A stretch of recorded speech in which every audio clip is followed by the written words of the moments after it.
एक समय की बात है जब शंखासुर नाम का एक अत्यंत बलशाली और भयानक राक्षस हुआ करता था।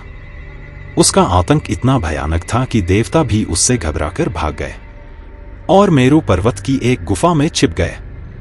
शंखासुर को यह नहीं पता था कि देवता कहां छिपे हैं, लेकिन वह उनकी शक्ति को जड़ से खत्म करने के लिए एक गहरी योजना बना रहा था। उसने सोचा, अगर मैं सत्यलोक जाकर वेदों को नष्ट कर दूं तो देवताओं की सारी शक्ति खत्म हो जाएगी और तब इस पूरे संसार पर सिर्फ मेरा ही राज होगा। शंखासुर के इस भयावह इरादे की भनक जब वेदों को लगी तो उन्होंने अपनी रक्षा का उपाय खोज लिया। वे जल में विलीन हो गए। शंखासुर ने जल के भीतर की गुफाओं और पहाड़ों में बहुत खोजबीन की, लेकिन वह वेदों को खोजने में असफल रहा। उसकी यह विफलता देवताओं के लिए राहत की बात थी, पर यह समस्या पूरी तरह सुलझी नहीं थी। अब देवताओं ने सोचा, हमें मदद के लिए भगवान विष्णु के पास जाना चाहिए। वे दूध के सागर के किनारे पहुंचे और प्रार्थना करने लगे। पर देवताओं को एक बात पता थी, यह कार्तिक मास का अंतिम चरण है और इस समय भगवान विष्णु गहरी निद्रा में होते हैं। एक देवता ने कहा, अगर हमने भगवान को अचानक जगाया तो वे कुपित हो सकते हैं। हमें उन्हें प्रसन्न करना होगा।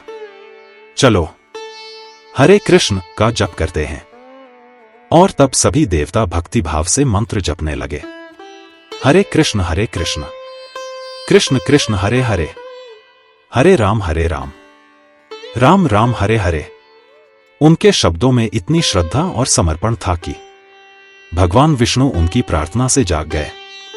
प्रकट होकर भगवान ने कहा, हे देवगण, इस महीने में जो भी कृष्ण भक्ति करेगा या कोई भी आध्यात्मिक कार्य करेगा उसे 100 गुना अधिक फल प्राप्त होगा।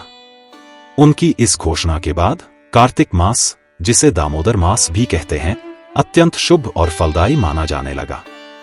धार्मिक ग्रंथों जैसे स्कंद पुराण में लिखा है कि इस मास में भगवान को दीपक अर्पित करने से हजारों गुना आशीर्वाद मिलता है। यह महीना विशेष रूप से भक्ति कार्यों के लिए सर्वोत्तम है। यह भी कहा गया है कि दीपक अर्पित करने से भगवान विष्णु प्रसन्न होते हैं और साथ ही पूर्वजों को मुक्ति मिलती है। यह कथा सिखाती है कि जब समर्पण और श्रद्धा सच्चे हृदय से हो तो असंभव भी संभव बन जाता है।